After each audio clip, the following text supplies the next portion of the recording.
Oi, pessoal. Nessa videoaula, a gente vai ver propriedades de integrais, continuando o estudo de integrais que a gente começou na videoaula anterior.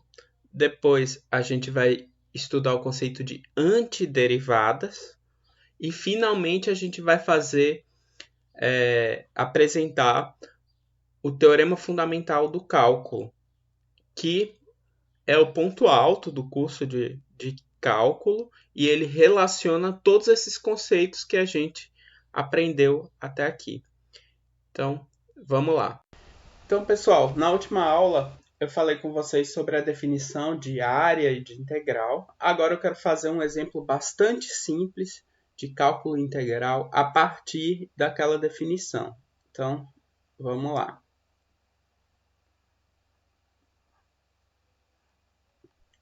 Calcule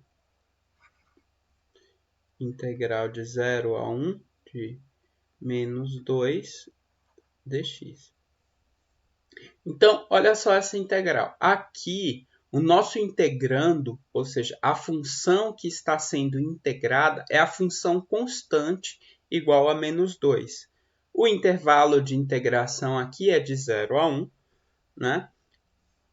Pela definição de integral, essa integral vai ser o limite sobre todas as possíveis partições do intervalo 0, 1, com o seu comprimento tendendo a zero, da soma sobre essas partições de f de x estrela, seja lá quem for x estrela, f de x estrela é sempre menos 2. Então, a gente pode colocar aqui menos 2, não precisa se preocupar com isso, porque a função é constante, vezes o comprimento de cada subintervalo. Então, aqui, né, dentro da partição, você tem, né, os subintervalos e o comprimento de cada subintervalo é dessa forma. Agora, olha só. Se uma partição específica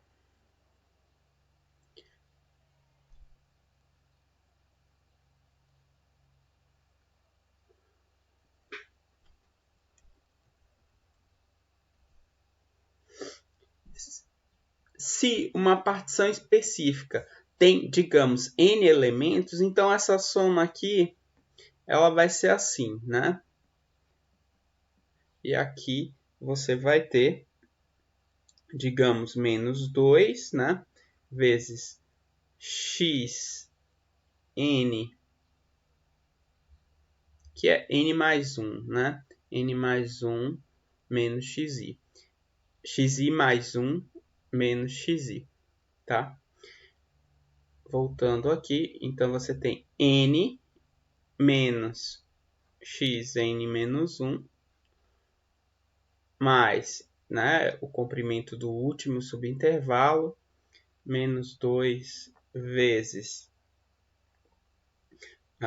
n menos 1 menos xn menos 2 e assim por diante, até, então, menos 2 vezes x2 menos x1 daquela partição, tá bom? Lembrando que cada partição vai corresponder aqui a uma soma diferente, tá certo? Mas pegando uma partição específica aqui, a gente fica com essa soma. O que acontece com essa soma? Olha só, aqui a gente aparece menos xn menos 1 e aqui aparece o mais xn menos 1. Como os dois estão multiplicando menos 2, esse vai cancelar com esse, certo? E esse menos xn menos 2 vai cancelar com o xn menos 2 que apareceria aqui no meio. E assim por diante, até o x2, que vai aparecer numa parcela anterior aqui no meio e vai cancelar com esse aqui. O que eu quero mostrar para vocês com isso é que a gente pode concluir que o limite aqui, na verdade, fica só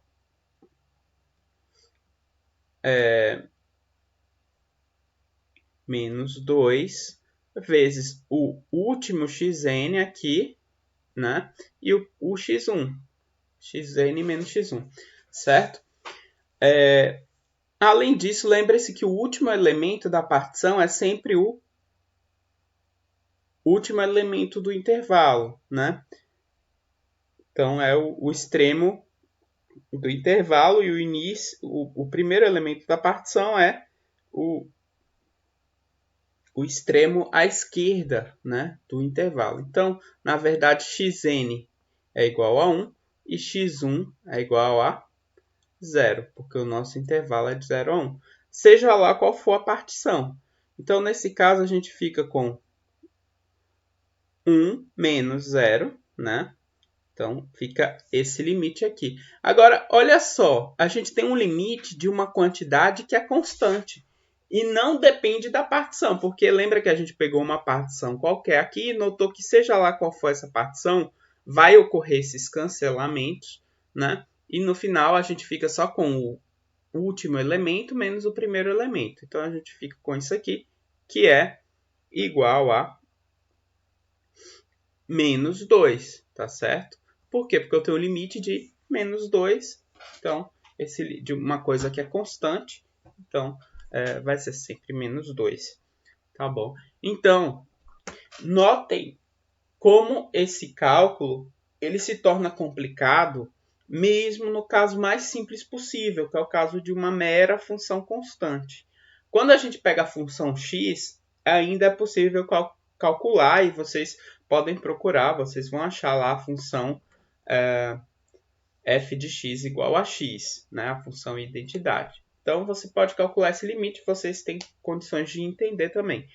Quando você vai tendo funções cada vez mais complicadas, isso vai se tornando praticamente inviável para a gente aqui no curso de cálculo 1. Então, a gente precisa de outras ferramentas para fazer o cálculo integral. E é esse o objetivo dessa aula. Apresentar ferramentas que possibilitem a gente fazer o cálculo integral. Vamos falar das propriedades de integrais.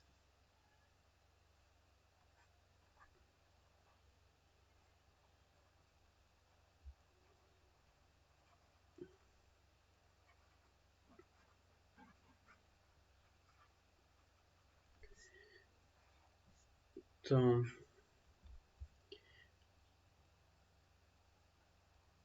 bom, integral de f de x mais g de x de A até B é igual a integral de f de x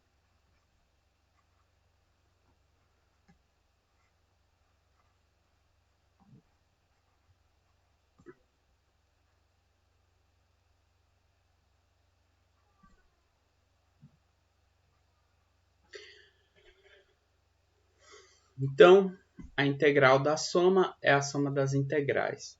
Essa propriedade, ela segue diretamente da definição de integral e da propriedade correspondente para limites.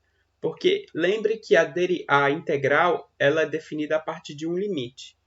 E limites, o limite da soma é a soma dos limites. Então, essa propriedade de integrais, ela vem da propriedade correspondente para limites. A mesma coisa acontece com a integral de uma constante vezes uma função. Isso a gente pode tirar a constante de dentro da integral e a gente fica só com, tá? Então, a gente tira a constante de dentro do sinal de integração. Ok? Isso também vem das propriedades de limites.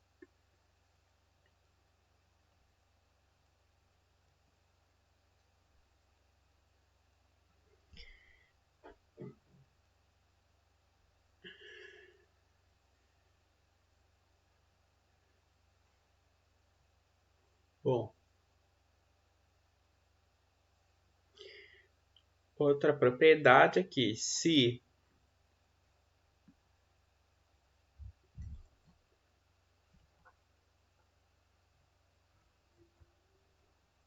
f de x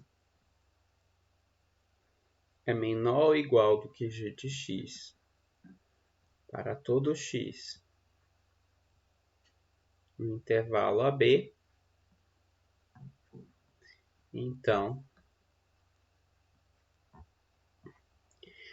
a integral de f de x é menor ou igual do que a integral de g de x.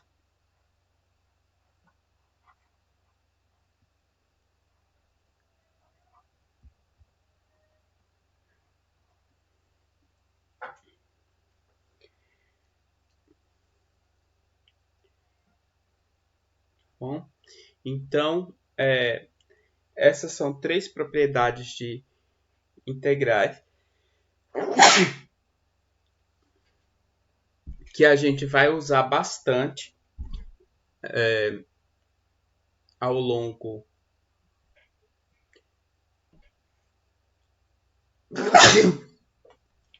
dos próximos resultados que a gente vai ver, dos próximos teoremas, tá? E essas três propriedades, elas decorrem quase que imediatamente das propriedades análogas que funcionam para limites, tá bom? Então, eu não vou demonstrar elas aqui.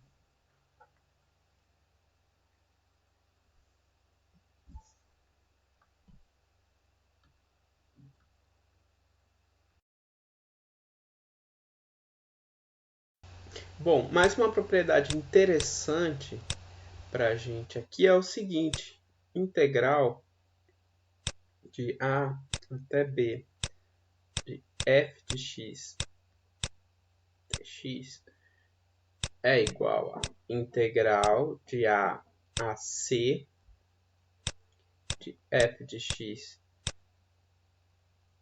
dx mais a integral de C a B de f de x dx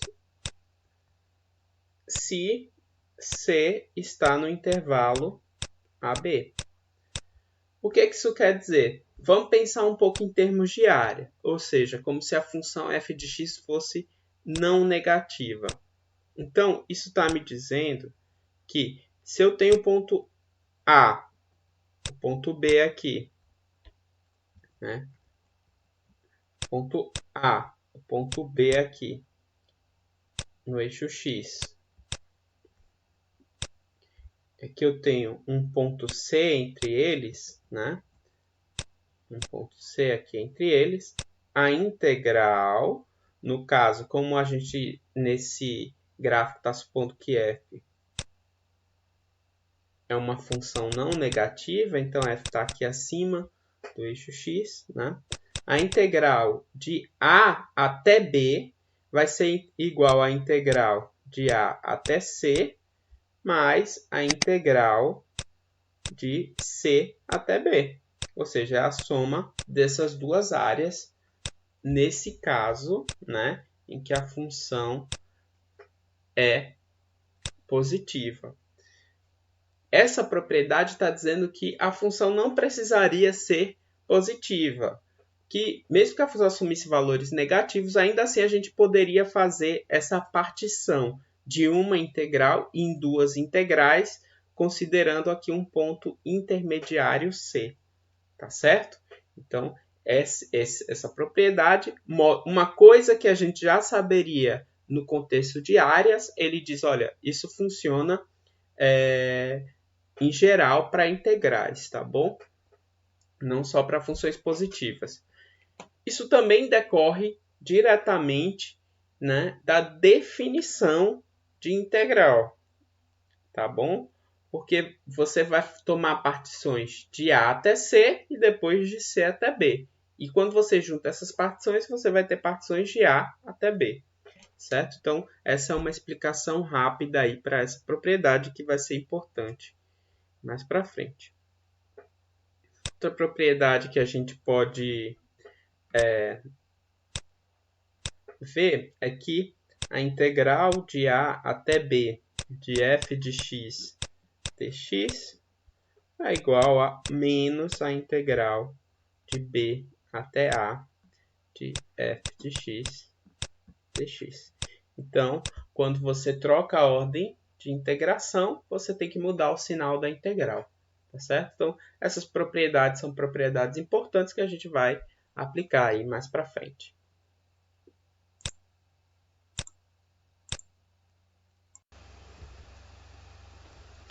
Prosseguindo, então, no nosso estudo de integrais, a gente começa a falar de antiderivadas.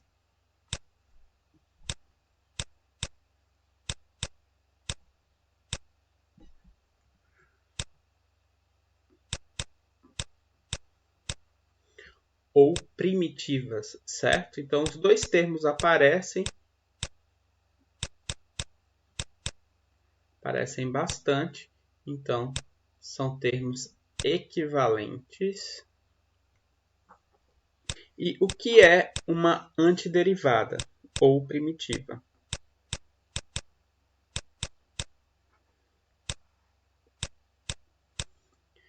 Seja f de x uma função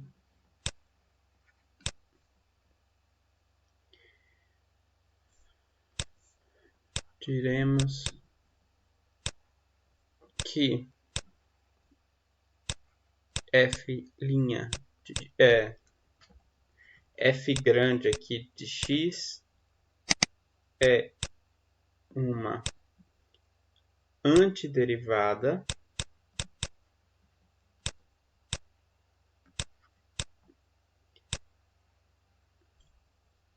ou primitiva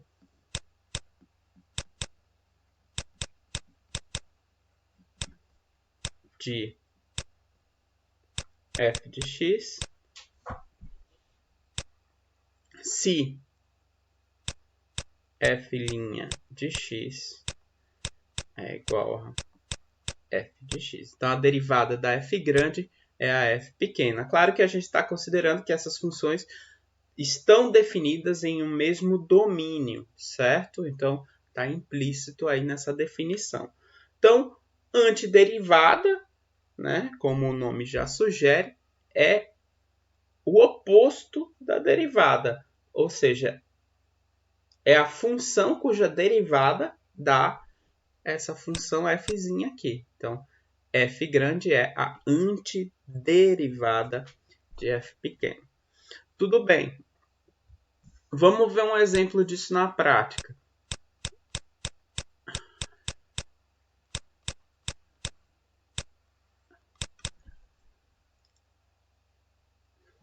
Então, note que x ao quadrado sobre 2 é uma antiderivada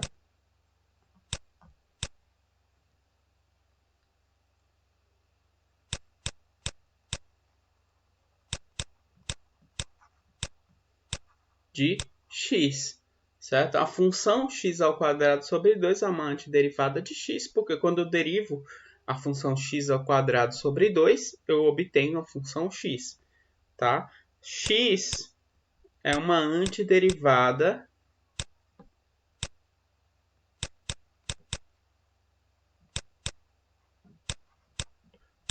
da função constante igual a 1. Porque se eu derivo a função x, eu obtenho uma função constante igual a 1. Menos o cosseno de x é uma antiderivada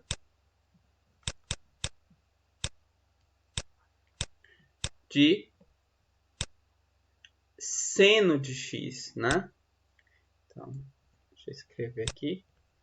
É uma antiderivada de seno de x, certo? E assim por diante, né? X ao cubo sobre 3 é uma antiderivada de x ao quadrado, né? Então, tudo isso é verdade. Vocês conseguem falar de várias outras, né? Antiderivadas a partir do que vocês já sabem de derivada. Então, para saber calcular antiderivadas, é só saber calcular derivadas. Tranquilo, isso é uma coisa que a gente aprendeu muito bem até aqui. Agora, por que eu estou falando sempre uma, né? O artigo indefinido, uma antiderivada. Porque, na verdade, cada função possui infinitas antiderivadas, certo? Então, por exemplo, né?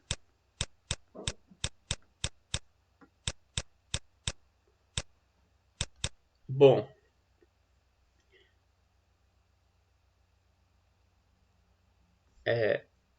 vamos pegar aqui. Menos cosseno de x mais 5 é uma antiderivada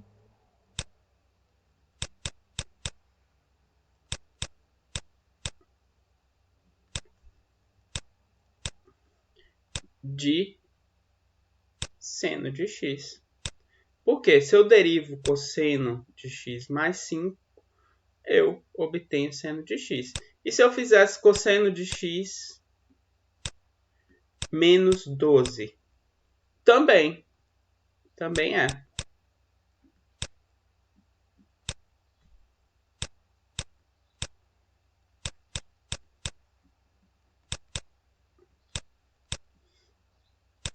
De seno de x.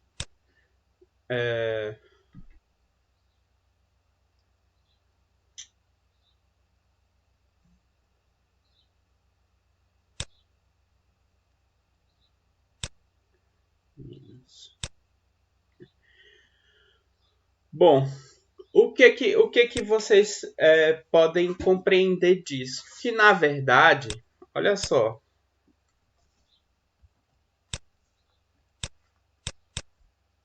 Então,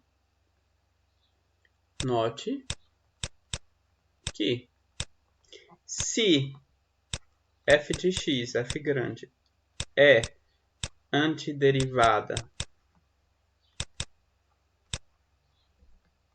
de f pequeno, então f de x mais c é também antiderivada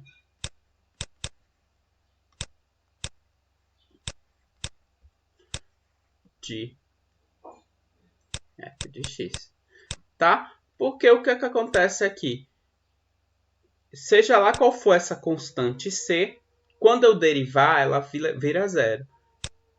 E f de x, quando eu derivo, como ela é uma antiderivada de f pequeno, então eu derivo isso aqui, vira f pequeno.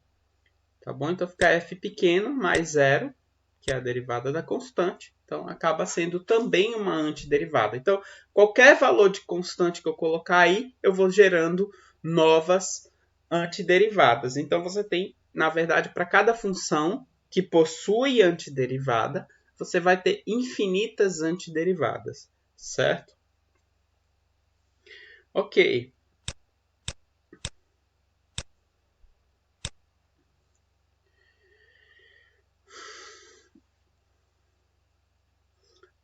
A partir daí, a gente pode definir a integral indefinida.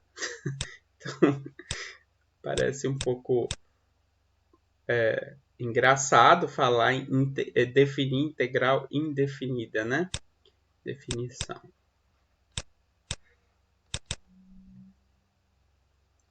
A integral indefinida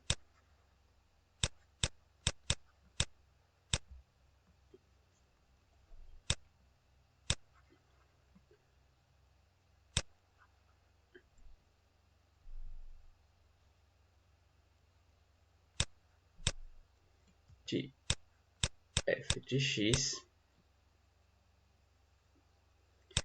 é... Então, a gente coloca aqui, ó, f de x dx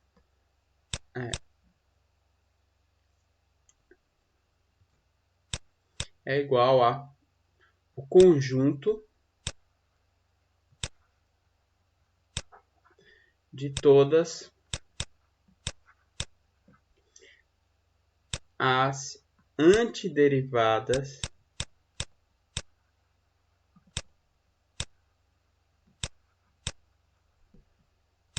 de f de x, certo?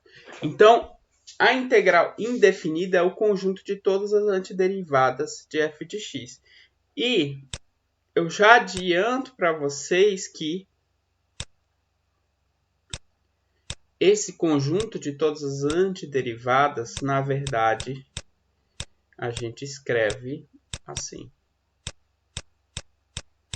f de x mais c, onde f de x é uma antiderivada conhecida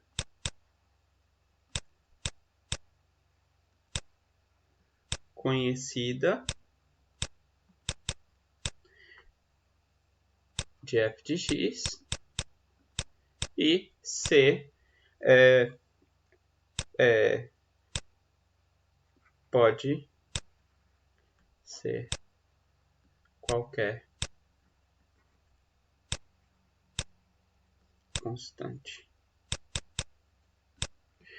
Então, esse conjunto de todas as antiderivadas a gente representa dessa forma, né? Pega uma antiderivada que a gente já conhece e soma esse c aqui para representar que, na verdade, isso aqui não é uma função, tá certo? Isso aqui é um conjunto de funções, que são todas as primitivas de f pequeno, certo? E todas as primitivas são dessa forma: uma primitiva conhecida mais alguma constante, certo?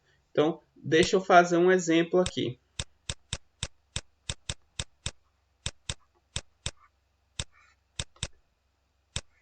Integral de f grande de x dx, ou seja, desculpa,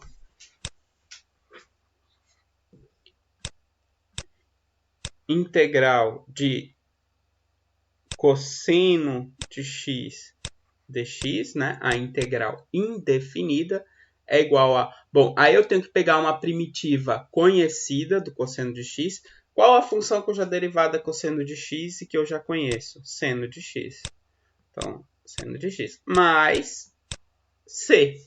Esse c fica assim mesmo. É para indicar que aqui eu estou somando qualquer constante. Então, resolver a integral indefinida é encontrar uma primitiva, né, uma antiderivada já conhecida, e depois somar qualquer constante, né, que está aí representado por esse c. Bom, e vocês devem agora estar pensando o que essa integral indefinida tem a ver com aquela outra integral, né, que a gente definiu na aula passada, e cuja definição envolvia um limite lá todo complicado de se calcular, né? Bom, isso é o que faz essa ponte entre a integral indefinida, que tem a ver com as antiderivadas, e aquela integral que a gente fez na aula passada, que tem a ver com cálculo de áreas, né? Aquela integral, inclusive, às vezes é chamada de integral definida, né? Então, essa relação entre a integral definida e a integral indefinida é justamente o que faz o teorema fundamental do cálculo que a gente vai ver.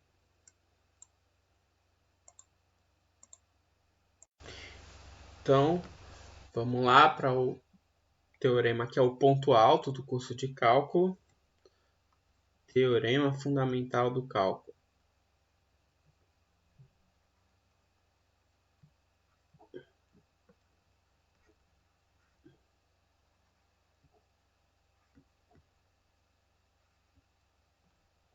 Né, que é conhecido, que a gente abrevia TFC.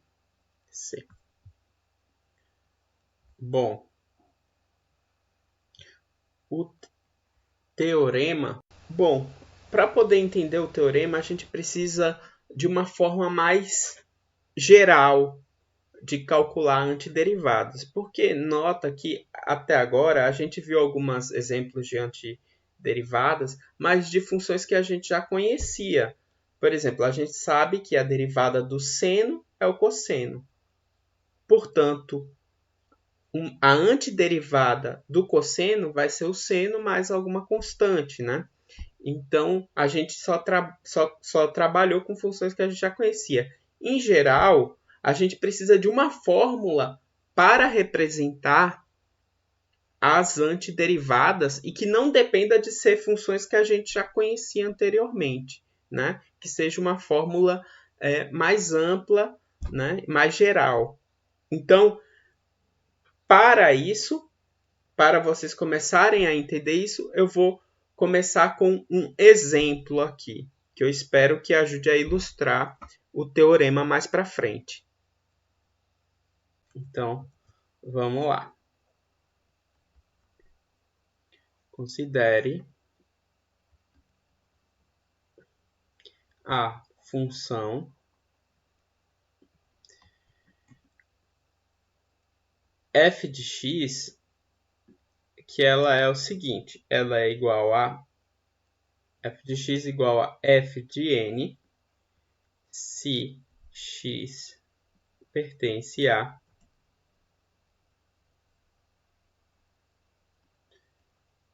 se x pertence a n menos 1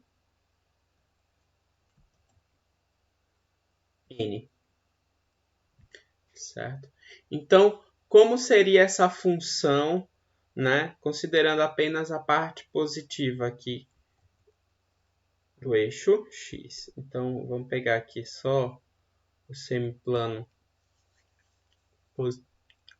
x positivo, né?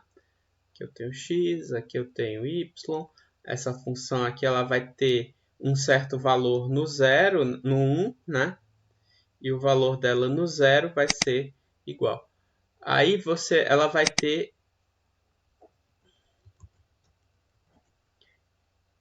ter um outro valor no 2,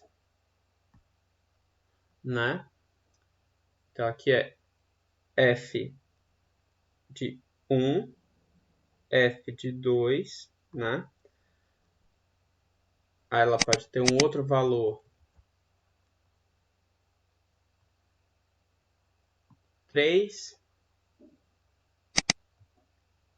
Então, 1, 2, 3. Aqui. F de 3. Mas nota que essa função ela é feita de patamares, ou seja, ela é constante no intervalo entre o n-1 e o n. Né? Ela fica constante. Então, qualquer x que tiver, por exemplo, aqui nesse intervalo entre 1 e 2, o f de x vai ser igual ao f de 2. Certo? Se o x estiver no intervalo entre 2 e 3, o f de x vai ser igual ao f de 3. Tá bom? Agora, olha só o que acontece, tá? Além disso, vamos supor, para facilitar o nosso argumento, que essa função ela é não negativa, tá? Então, vou colocar aqui que ela é maior ou igual que zero. Então, é uma função por patamares, né? Ela vai ter vários patamares aqui, né? No 4 e assim por diante. Vamos calcular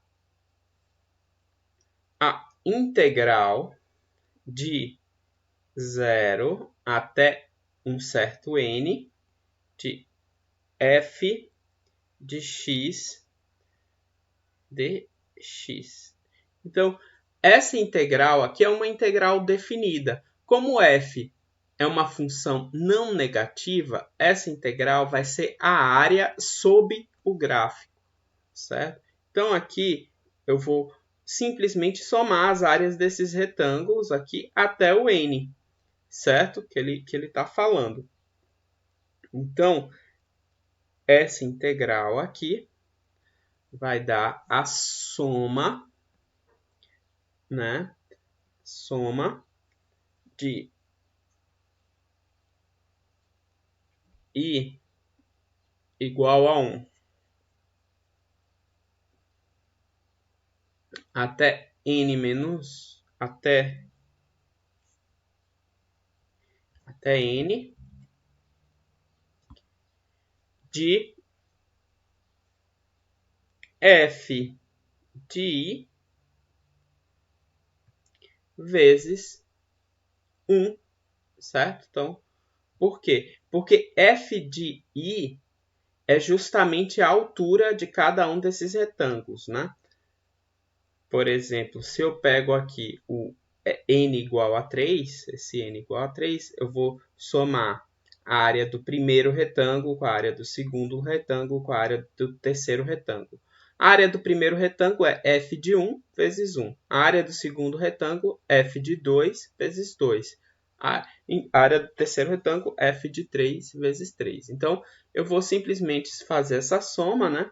Claro que esse 1 aqui a gente pode omitir, então fica só o somatório de f de I.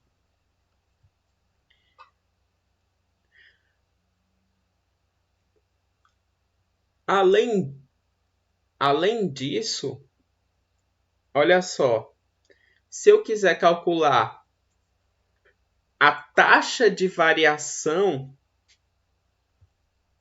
além disso, então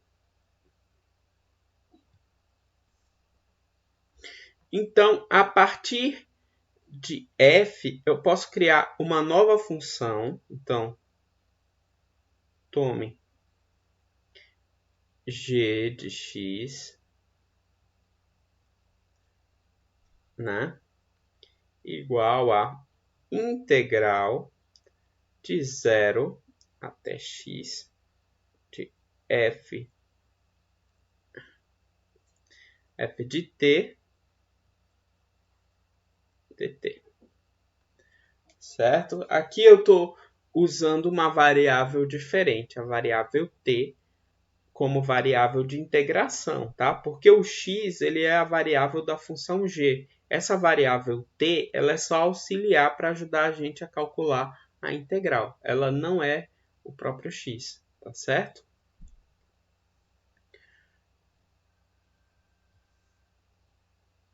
Bom, olha só o que acontece com essa função g.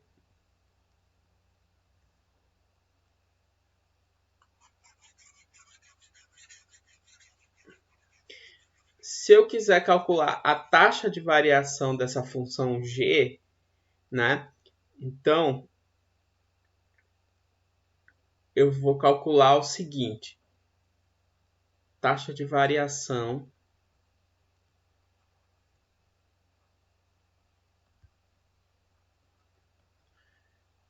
de g de x. Bom, eu vou calcular essa taxa de variação, na verdade, apenas em números naturais, certo? Então, eu vou pegar aqui, por exemplo, g de n menos g de n menos 1 sobre aqui a variação aqui, né? O ΔN é 1, né? Porque é n menos 1 até n, né? Nota que isso aqui é aproximadamente a derivada da função, né? É uma taxa de variação dela, só que a gente, ao invés de considerar o x contínuo, a gente está considerando só valores inteiros aqui, tá certo? Então, aqui, g de n menos g de n menos 1. Bom, isso é igual a... Lembra que a função g é a integral de 0 a x, né? De f de t. Como eu estou calculando aqui em números inteiros, de 0 a n, de f de t, dt, menos integral de 0 a n menos 1 de f de t dt. E isso aqui é igual a integral, né? Aqui dividindo por 1, né? Mas a gente omite o 1, né? Então, isso aqui fica...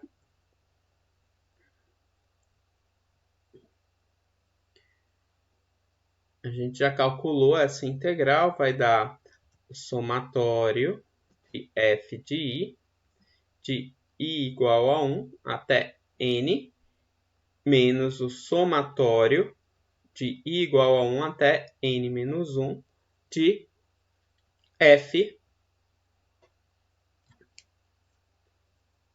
de i.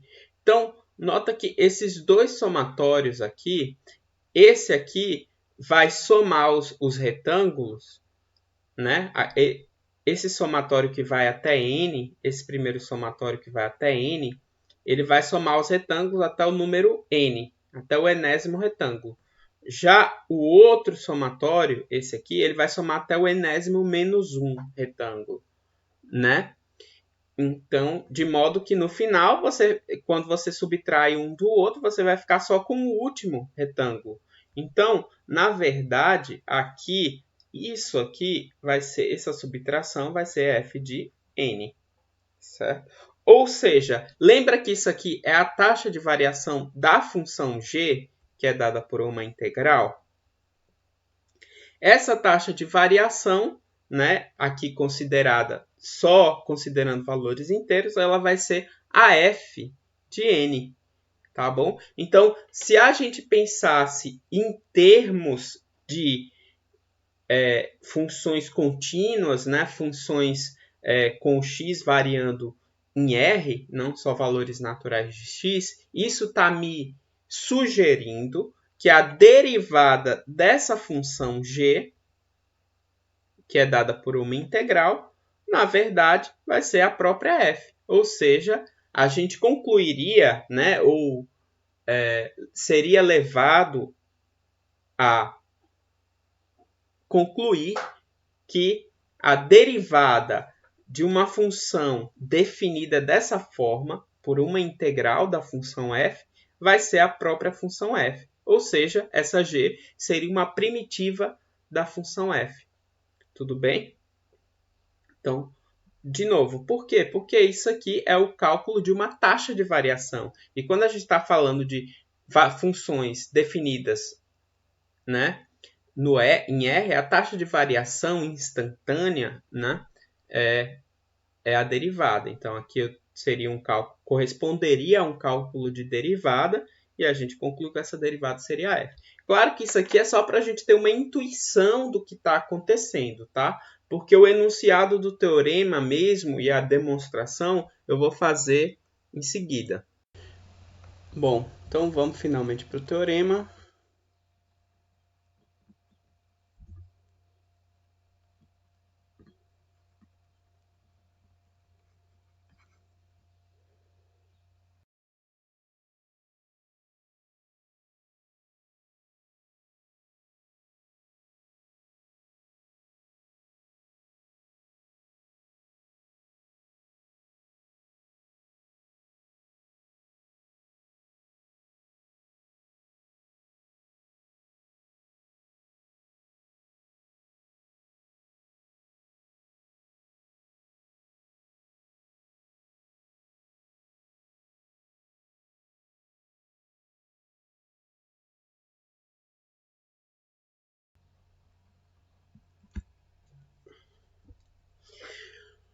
Bom, então a primeira afirmação, ela nos dá uma forma de encontrar primitivas de f.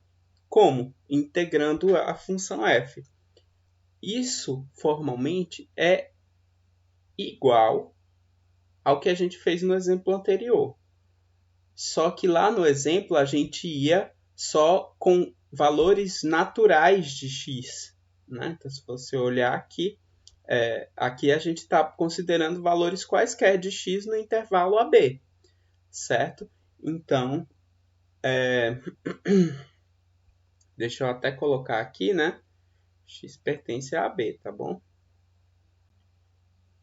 E o segundo item me diz que se eu conhecer alguma primitiva da função, eu posso calcular a integral definida dessa forma. F de B menos F de A. Então, vamos demonstrar esse teorema. O item A é o seguinte. A gente quer mostrar que G, definida como está aqui, é uma antiderivada de f. Então, a gente precisa mostrar que a derivada de g é f.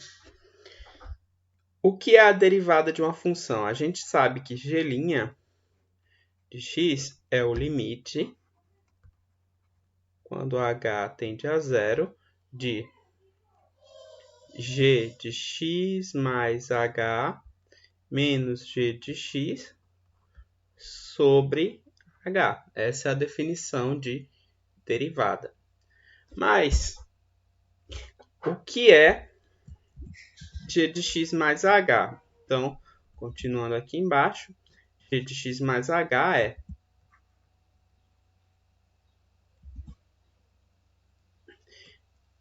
integral de a x mais h de f de t dt menos integral de a até x de f de t dt.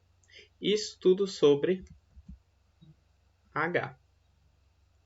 Agora, se vocês lembrarem da propriedade 4 de derivada, né? Então, de integrais, né? Da propriedade 4 de integrais que eu mostrei para vocês, essa primeira integral eu posso escrever ela como uma soma de duas integrais. Então, é isso que eu vou fazer. Então, essa integral vai ser a integral de a até x de f de t dt mais a integral de x até x mais h de f de t dt. Então, aqui eu peguei o intervalo de integração e dividi de a até x e depois de x até x mais h. Quando eu faço essa soma, eu volto para essa primeira integral aqui. Menos, bom, aí a integral que já está aqui em cima, né? Integral de a até x, f de t, dt, e tudo isso dividido por h. Ok. Daqui a gente já vê que essa primeira parcela simplifica com essa e, portanto, resta o limite, quando h tende a zero, de integral de x até x mais h de f de t dt sobre h.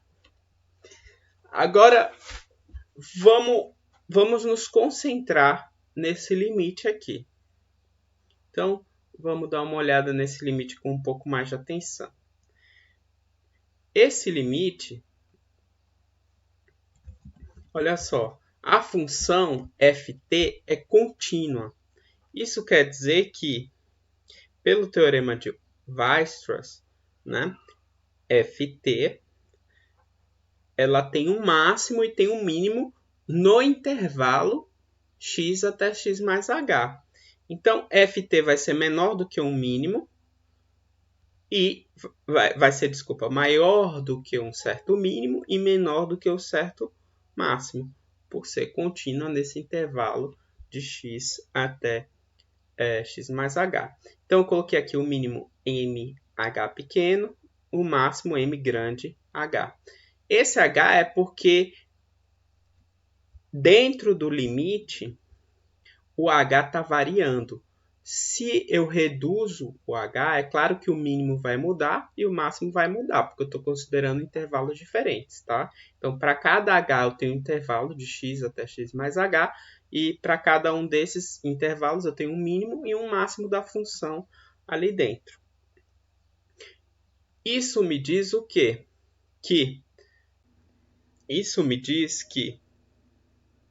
Bom, então vamos passar aqui para esse outro lado.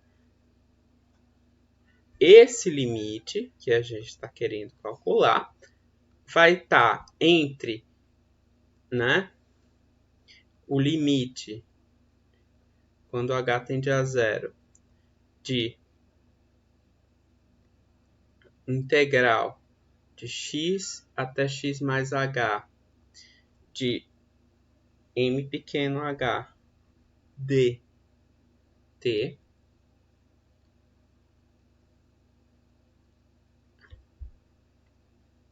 sobre h, né? Esse limite, isso vai ser menor ou igual do que esse limite que a gente está querendo calcular.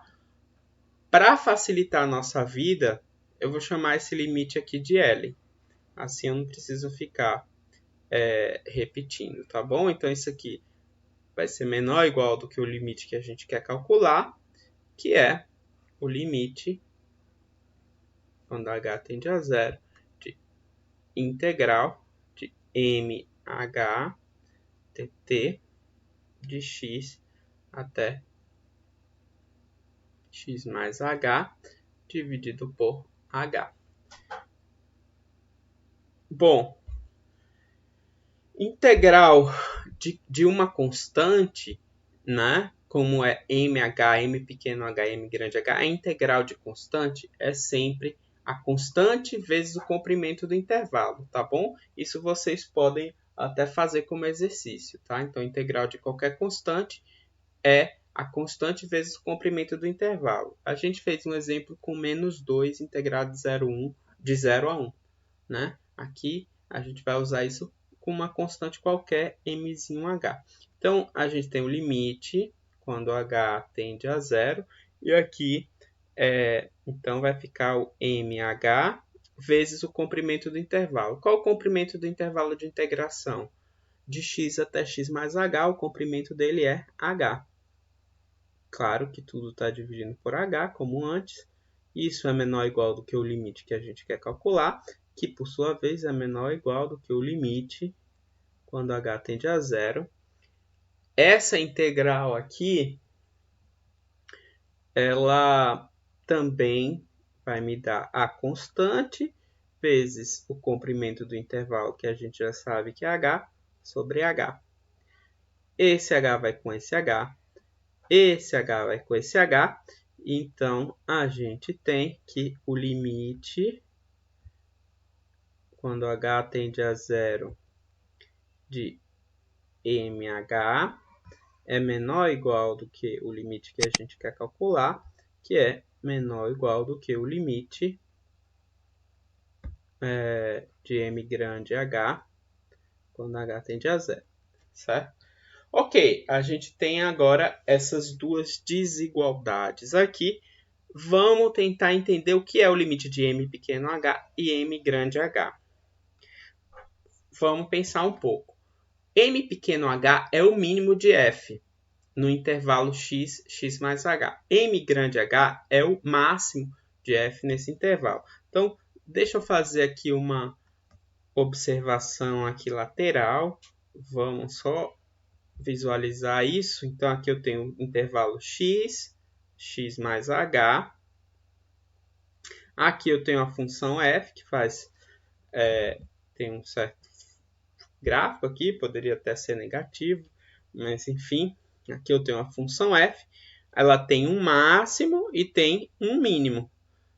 À medida que eu vou reduzindo o h, eu vou trazendo o x mais h mais para perto do x. E quando o h vai tendendo a zero, eu tenho valores de x mais h mais para perto. Notem que os valores da função vão ficando cada vez mais próximos do f de x, certo? Então, quando h vai tender a zero, os valores da função, olha só, vou pegando um h cada vez mais perto, então os intervalos estão cada vez mais perto de x, de modo que os valores da função são cada vez mais próximos do próprio f de x. Então, o mínimo vai convergir para f de x, certo? Esse limite aqui é f de x, porque os intervalos eles estão convergindo para um único ponto, que é o x. Da mesma forma, aqui, o máximo também, porque se eu estou tomando intervalos cada vez menores, o máximo vai ficar cada vez mais próximo do próprio f de x. Então, aqui também é f de x. Olha só, L é menor ou igual do que f de x, L é maior ou igual do que f de x e é menor ou igual do que f de x, então só sobra uma possibilidade, L igual a f de x. Portanto, a derivada de g é igual a f de x. Então, está demonstrado que g é uma antiderivada de f de x. Para a parte B, a gente vai mostrar então que integral de a a b de f de t dt é igual a o valor de alguma primitiva conhecida no ponto final do intervalo menos o valor dessa primitiva conhecida no ponto inicial do intervalo, né? Olha só, pelo item A, a gente já sabe que sabemos de A que integral de A até x de f de t dt é primitiva ou antiderivada, né? Porque primitiva é a mesma coisa que antiderivada. Então, como essa integral aqui define uma primitiva, e f grande é uma primitiva conhecida, a gente sabe que existe uma constante tal que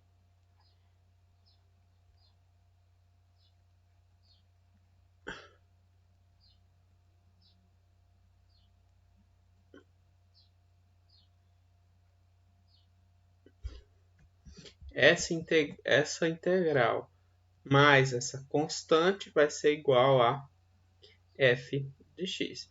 Porque a gente já sabe que se a gente conhece uma primitiva, as outras primitivas são iguais à primitiva conhecida mais uma constante. Isso a gente já viu nessa videoaula. Então tá aqui, a f grande que está dada no enunciado, ela vai ser igual a essa função do item A mais alguma constante. Logo, né, portanto, f de B menos f de A é igual a integral de A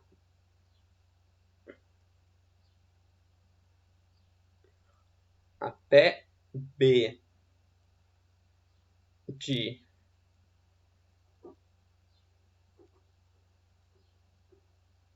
f de t dt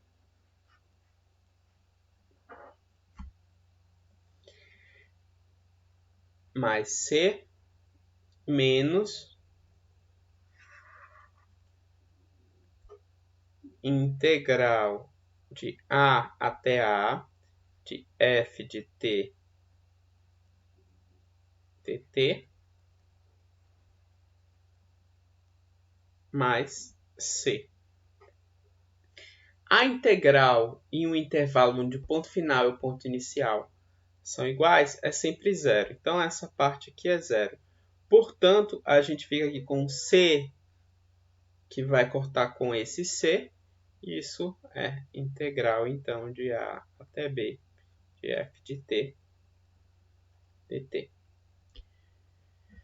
Então, com isso fica demonstrado a parte B do teorema e, portanto, finaliza a demonstração do teorema fundamental do cálculo. Certo? Agora, vamos fazer um exemplo de aplicação rápida aqui desse teorema.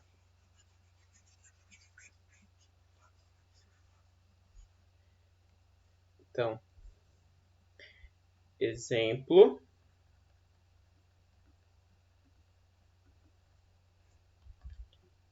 Calcule a área sob o gráfico de f de x igual a seno de x no intervalo de 0 a π sobre 2. Tá?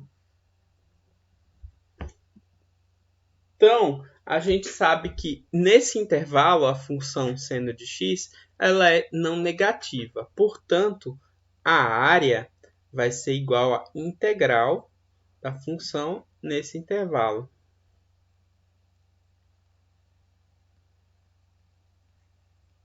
Mas a gente sabe, pelo item B do teorema, que a gente acabou de demonstrar, que essa integral vai ser uma primitiva conhecida. No caso, a primitiva de seno conhecida é menos o cosseno, né? Então, a primitiva avaliada no ponto final do intervalo, que é π sobre 2, então fica menos cosseno de π sobre 2, menos a própria primitiva avaliada no ponto inicial do intervalo. Então, a primitiva é menos o cosseno, avaliada no ponto inicial do intervalo. Então, menos cosseno de 0. Cosseno de π sobre 2 é 0, portanto, essa primeira parte é 0. Cosseno de 0 é 1, então essa integral dá 1, certo? A gente pode usar aqui uma unidade qualquer de área, né? É a unidade que for considerada aí de área, né? Que tiver em questão, tá bom? Então, é isso, pessoal.